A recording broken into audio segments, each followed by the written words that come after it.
Hello, my name is Juno or Dana Davila, and today I will be talking about the Great-Eared Nightjar. This nightjar is super cool because it's known for looking like a dragon, as you can see right here. The taxonomy.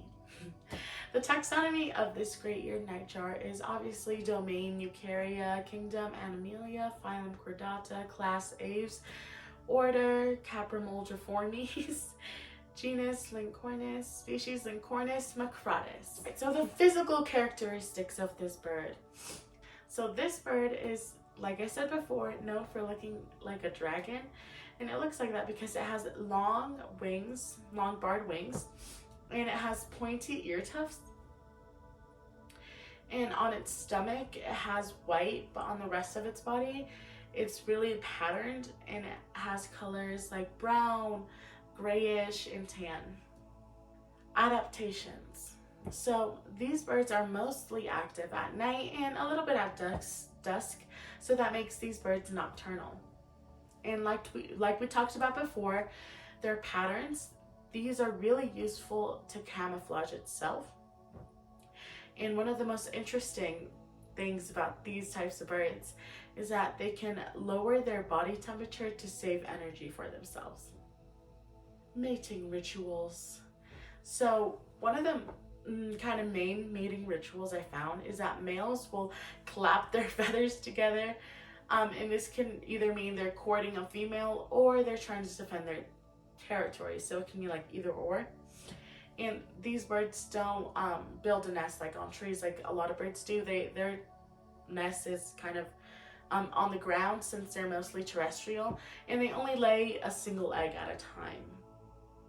But their eggs are also camouflage their eggs like themselves. So the migrational patterns of these birds is nothing, I guess, because they are resident birds. They don't migrate anywhere. They can move locally for like breeding and feeding season, but no, like, they don't travel very far. Speaking of migrational patterns, the location of these birds, so their continent is Asia, and they can live in countries like China, Indonesia, India, Vietnam, the Philippines, Thailand, Malaysia. It's like all of those countries in that area. And the types of habitats that they live in are like forest or forest or grassland or shrubland. Okay, so now let's talk about the diet of these birds. So they like to eat things like worms, beetles, insects, termites, moths, kind of like most birds.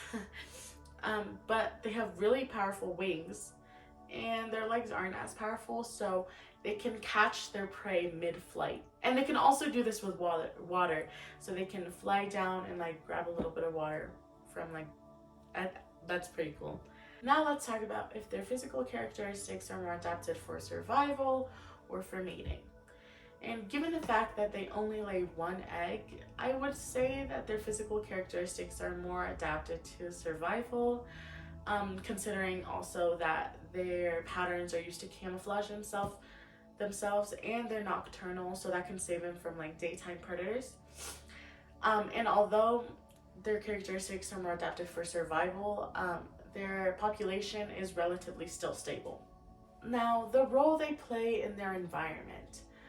I couldn't find a lot about this, but I do know that they eat termites, which can benefit some for its environment. So there's that.